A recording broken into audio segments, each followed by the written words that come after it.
Garrett Blevins here with an overview of Week 4, Day 2. This is my first day feeling better. Worked up to 6 sets of 3 on 515 on squats.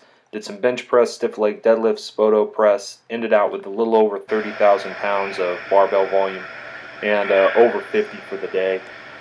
These squats, I felt better in my lower back, which was encouraging, but I also felt that my strength wasn't really there today. This could be for two reasons.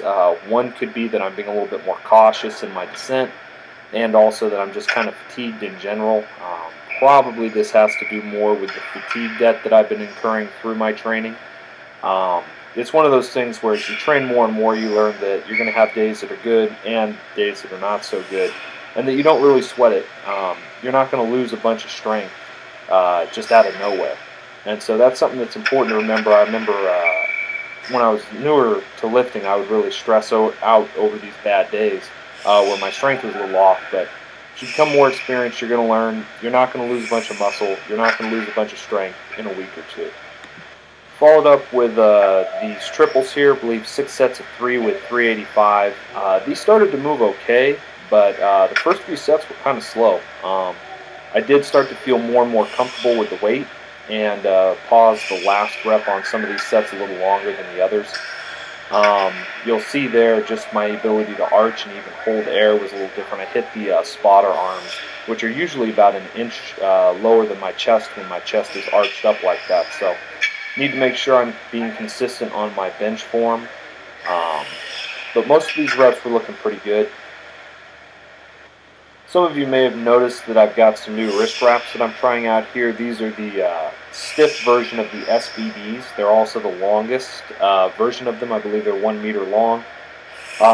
So far I'm just getting used to them. I can't really give a good review yet. One, when you buy stiff wrist wraps, they're going to be extra stiff before you break them in. And additionally, they're longer than I was used to with the signature gold wraps that I was using. And also they wrap evenly on both hands, so if you go out with both thumbs or in with both thumbs, depending on which side you put on which hand, both wraps are going the same way, and I wasn't used to that either. Actually wrapping one hand one way and one hand the other with wrist wraps never bothered me, and so I'm trying to get used to that as well, but I will try to give my feedback on those in the next few weeks. I'll also note that my body weight has been down a little bit lately. It's been right at 231, so I'm happy about that. I feel like I'm fitting into this 231 weight class well, and I'm not going to have to drop really any weight at all for the meet in May.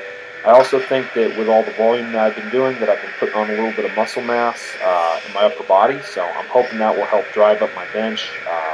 Been noticing some increases from the incline presses in my shoulders, so happy about that. These here, it's a little difficult to tell from this angle, but these are spoto presses where you pause the weight about an inch off your chest or so. I'm not doing a long pause down at the bottom with these because there were sets of, I believe, 5. I think I had scheduled 6 but lowered those reps to decrease the overall amount of reps and volume that I had in this workout. I've been in a conversation with my coach in TSA lately, and we've decided to pull back the volume a little bit, keeping the working reps still relatively high, but lowering the overall barbell volume has been something we need to do. It's been a little difficult to figure out because with conventional deadlift, I'm lifting substantially lower numbers than what I was doing sumo, yet at the same time I'm lifting about twice the squat volume that I was in the previous cycle. So a good increase is about 10%. Now, to get to those numbers, I spent about, I'd say, 4 or 5 hours looking back over the last 14 weeks of training. And what I did was I looked at the volume broken down out of barbell working sets for squat, bench, deadlift, and accessory barbell movements, such as barbell rows. And I broke that out by each week. Additionally, I did the same thing with the amount of working reps, and sent those numbers over to my coach to give him a better idea of where I was coming from, and then we discussed together how best to move forward from that. And so I've got another 4 weeks of training that will be coming out next week, another volume protocol cycle of 4 weeks, which should wave up and so increase in intensity a little bit each week. And actually by intensity I mean both intensity and volume. But it just goes to show that, even if you have your training logs written out and everything squared away, you need to plan as this proverb talks about, or you're going to fail. And that's true at every stage of your lifting career. If you're not willing to spend hours of time looking at your training and thinking about what you're going to do, it's very foolish, because you may be spending hours of time planning it, but you're going to spend months of time doing it. And it is extremely important to make sure that what you're doing is not too much or too little. In this training cycle, we're looking to increase my total volume by about 10%. And really, that's all you should increase volume cycle to cycle, is 5 to 15%, somewhere in there. You shouldn't be making, doing twice as much as you were doing before, 6 times as many sets, or whatever crazy thing comes out as the next fad for working out.